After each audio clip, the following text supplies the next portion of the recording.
e de sigilen bɛ jamana kɔ kan I b'a fɛ ka I sen no tunga lafiya ka projet kura o la o projet dɔ de u bɛna cité ni ka o de jɔ tungarankew ye banakɔrɔnikaw olu fɛ yen nɔ cité min ni a bɛna jɔ hectare 1 o de sanfɛ hectare min yɛrɛ ni ale lamunumunen don so 20 o de bɛna jɔ cité in kɔnɔna la a so 20 bɛɛ n'i ka yɔrɔ de don a kɔnɔna la denmisɛnw ka kulonkɛ yɔrɔ b'a kɔnɔna la fiɲɛ sama yɔrɔ b'a kɔnɔ ka taa se farikolo ɲɛnajɛw olu ma o bɛɛ bɛ cité in o kɔnɔna la cité in yɛrɛ parcelle 1 o ye titre foncier de min n'ale musaka ye sɛfɛ wari 4,400,000 ani 500,000 ye I bɛ se ka a sara yɔrɔnin kelen walima I bɛ se k'a sara san 1 kɔnɔna la walima ka taa se kalo 18 o ma n'i tilali I ka terrain o sarali la sa I bɛ se ka I ka so jɔ ka kɛ villa hakɛlama ye walima I bɛ se k'a jɔ ka kɛ étage ye tunga lafiya maaw olu ka bolo kan n'i ka wari yɛrɛ bɛ I bolo I bɛ se ka I ka so jɔ I kelen ye walima ni wari t'i bolo fana o yɔrɔnin na I bɛ se ka I sen don tunga lafiya maaw olu ka tɔn o la n'an b'a fɔ ma nanzarakan na n'an b'a fɔ ma ko tɔntin tunga lafiya walasa ka se ka I ka so ale jɔ cité o kɔnɔna la o t'a bannen dɛ tunga lafiya maaw bɛna tila ka immeuble fana jɔ cité in kɔnɔna la immeuble min n'i bɛ se ka appartement o san chambre 3 de b'a kɔnɔna la ale ni salon 1 a musaka bɛ t'i jɔ sɛfɛ wari 15,000,000 la ka taa se sɛfɛ wari 17,000,000 ma I bɛ se ka o fana sara dɔɔni fo ka taa se san 2 ani tila ma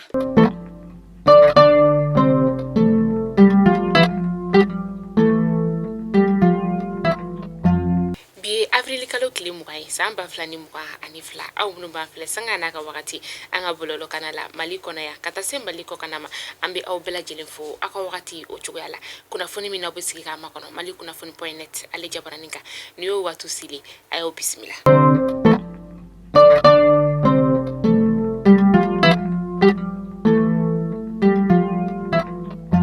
kunnafoni daminɛ la bi kurantigɛ ale kelen bɛ gɛlɛyaba ye anw ka faba o kɔnɔna la ni wagati na kurantigɛ min ni a kelen n'o ka gɛlɛya don an ka baaraw olu kɔnɔna la maa minnu bɛ yen nɔ sa n'olu ka baara yɛrɛ tɛ taa kuran kɔ a kelen n'o ka maa dɔw ka baara minɛnw ni ka olu tiɲɛ dɔw yɛrɛ fana bɛ yen nɔ ni o y'an ka bolola baarakɛlaw ye soudeur tailleur ka taa se dumuni baarakɛlaw olu ma o n'a ɲɔgɔnna caman olu bɛɛ lajɛlen ka baara olu kelen n'o ka jɔ ni wagati na ka sababu kɛ kurantigɛ banbali hali anw minnu fana bɛ yen nɔ ni anw bɛ teleso baara la ni wagati na kurantigɛ a kelen don ka anw ka baara ni ka a fanga dɔgɔya kosɛbɛ ka sababu kɛ ni kuran yɛrɛ n'ale tigɛra sɔgɔma an ka baara o bɛ jɔ kuma la fo lankazara kuran ale tina an b'a a kɔnɔ fo kuran kana wagati min na walasa an ka se ka an ka baara kɛ groupe ale sete cakɛyɔrɔ bɛɛ lajɛlen walasa ka se ka groupe ta ni ka se ka I ka baara kɛ ni a ye nka kurantigɛ an b'a dɔn ka fɔ ni wagati in na ale ma daminɛ sisan nɔ kabini san caman ni kurantigɛ ale bɛ senna funteni ɲɛkɔrɔla in o la o de la halisa an b'a ɲini an ka jamana marabagaw fɛ u ka se ka ko sugu bɛɛ lajɛlen kɛ walasa dɔ bɛ se ka bɔ kurantigɛ la ni wagati in na sinon a kelen don degun ye an baarakɛlaw bolo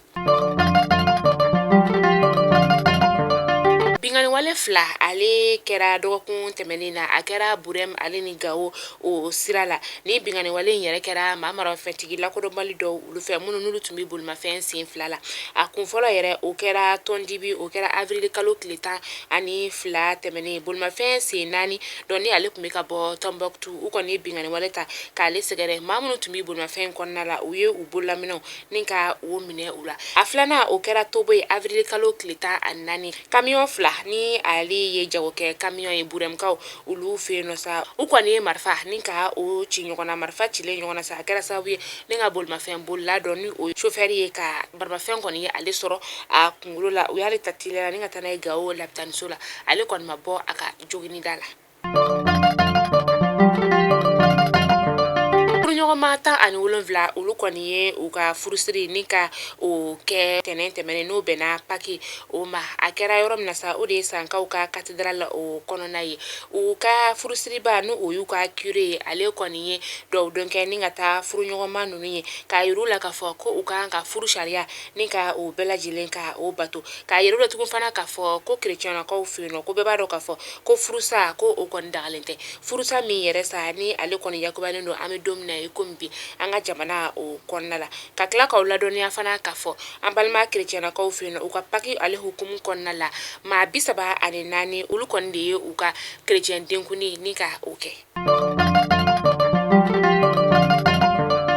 an bɛ taa Ansongo u ka camancɛ kalanso min be yen nɔ ni ale bɛ wele ko Mamadu Isa Mayiga a kalandenw olu kɔni bɔra kunu sɔgɔma avril kalo tile 19 n'u bɛna lɛrɛ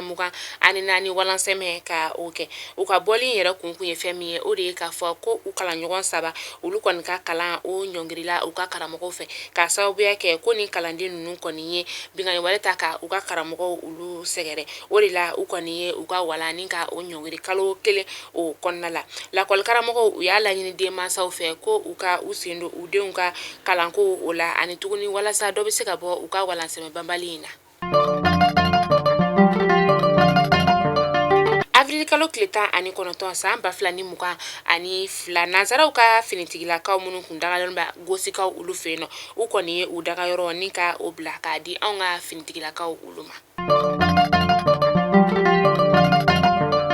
Goodluck Jonathan ni ale ye Nigerianw ka jamana ɲɛma kɔrɔ ye na ale de be CEDEAO ni Mali ni ɲɔgɔn cɛ kuma ɲɔgɔnya ɲɛbɔlu olu kɔnɔna la Goodluck Jonathan a kɔni ma kɔnɔnen don an ka faba kɔnɔna la don n'a nataw olu la n'u kan ka bɛn dɔgɔkun kɔnɔna in yɛrɛ ma kana se ka n'a bɛn ka kuma ni ka o kɛ an'an ka camancɛ fanga ma olu ni ɲɔgɔn cɛ camancɛ fanga ale taabolo o la n'o ye a kuntagala ye k'aw ladɔnniya k'a fɔ ko a ka bɔli laban in na ani an ka jamana marabagaw u kɔni ma bɛn ka fɔ ni ka o kɛ k'a sababuya kɛ an ka jamana marabagaw kun y'a yira k'a fɔ ko u bɛna san 5 ni ka o de kɛ fanga la nka o ma kɛ CEDEAO ma olu fɛ koyi an ka jamana marabagaw u y'a yira k'a fɔ ko u bɛ dɔ bɔ o la CEDEAO ma ka fɔ la ko san 1 n'o ye kalo 12 ye ka taa se kalo 16 ma k'u bɛ o de di an ka jamana marabagaw ma an ka jamana marabagaw fana y'a yiru la k'a fɔ ko kalo 24 u b'o de fana di CEDEAO ma ko u bɛna o de kɛ camancɛ fanga ye o kɔnɔna la nka CEDEAO ma kɔni ye ka kuma laban ni ka o di k'a fɔ ko olu ka kuma laban kalo 16 ye u ye kuma bila o kan ka sababuya kɛ u ma bɛn a la. Avril kalo tile 18 wulafɛla o la maa marafɛntigi dɔw kɔni y'a laɲini ni ka kamalen jagokɛla dɔ ni ale ye Banya Wangara ye k'u bɛ dankari a ka bunahadamadenya la fo siɲɛ 2 ni kamalen yɛrɛ kɔni bɛ sigida min na o de ye Abaraju ye Tɔnbukutukaw olu fɛ yen nɔ nka ni maa ninnu kɔni u ma se ka kamalen ni ka ale sɔrɔ maa minnu tun bɛ a nɔfɛ u ye maa dɔw kɔni jogin olu la u ka dugulamaw kɔni y'a laɲini an ka jamana marabagaw fɛ ko ka waleya sugu bɛɛ lajɛlen kɛ walasa u n'u bololaminɛw bɛ se ka lakana cogo min na.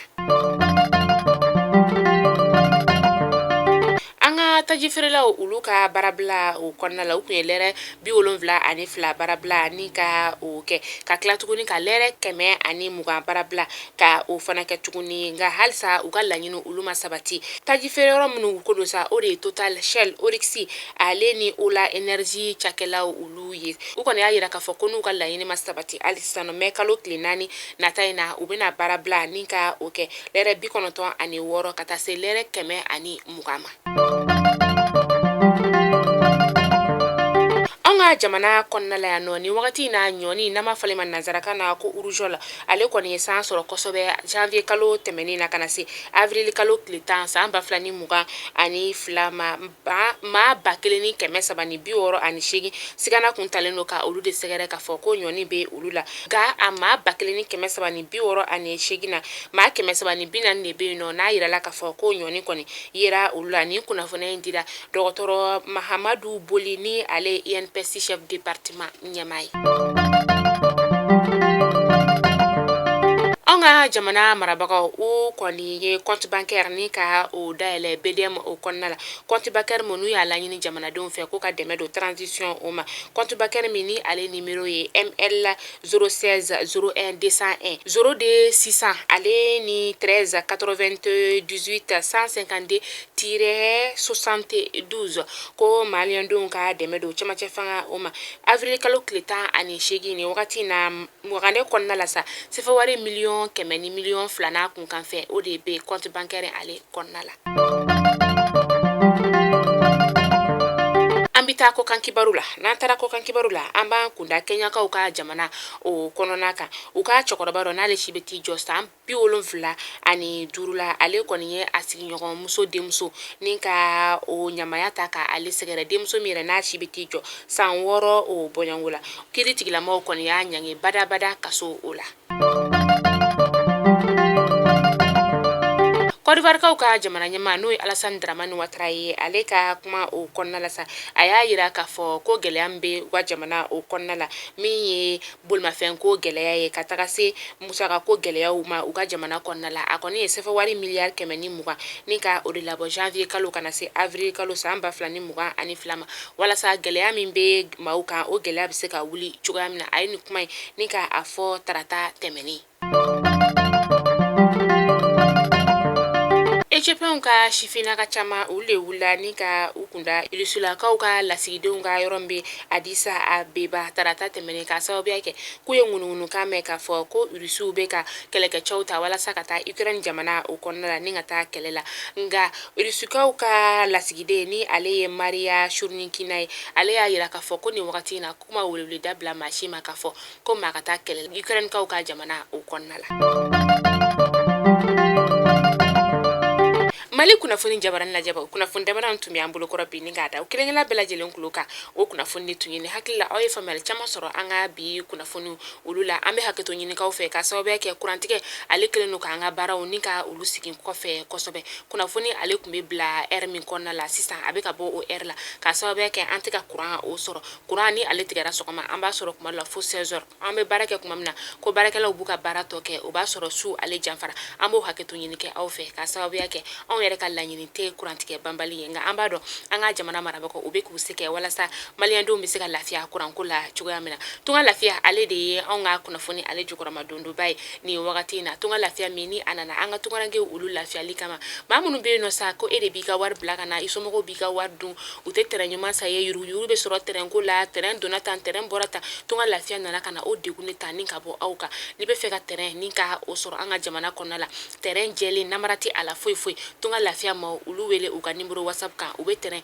ni ka o ɲini ka di i ma wa ni terrain fana ni a musaka yɛrɛ t'i bolo o yɔrɔ na i b'i sen don tunga lafiya ma u ka tɔntini na n'an ko ma ko tɔn walasa i bɛ se k'i ka terrain ni ka ale dɔgɔdɔgɔni sara o fana kɔfɛ fana tuguni tunga lafiya ma u nalen don aw lafiyali kama don o don ni ka taga a fɛ u bɛ ka cité ni ka o jɔ banakɔrɔnikaw olu fɛ yen nɔ cité min ni ale bɛ hectare 1 n'a bɛna jɔ o sanfɛ hectare min ni a lamunumunen don denmisɛnw ka kulonkɛyɔrɔ b'a a kɔnɔna la farikolo ɲɛnajɛyɔrɔ olu b'a kɔnɔna la maa si ni maa si tɛ ɲɔgɔn ɲɛ sira la cité ale kɔnɔna la bɛɛ lajɛlen b'i ka i dama lafa o de la sa a ye boli biribiri aw ka tunga lafiya ma aw k'u wele walasa aw bɛ se ka yɔrɔ dɔ sɔrɔ tunga lafiya ma u ka ni cité kofɔlen o la immeuble fana u bɛna o fana jɔ cité ale kɔnɔna la aw ka lafiya o kama tunga lafiya tungarankew lafiyali dɔrɔn de don aw k'an bɛn sini inshallah kunnafoni kuraw olu kɛnɛ kan ala ka sunkalo tɛmɛ ko ɲuman de ne ni aw kelen kelenna bɛɛ lajɛlen ma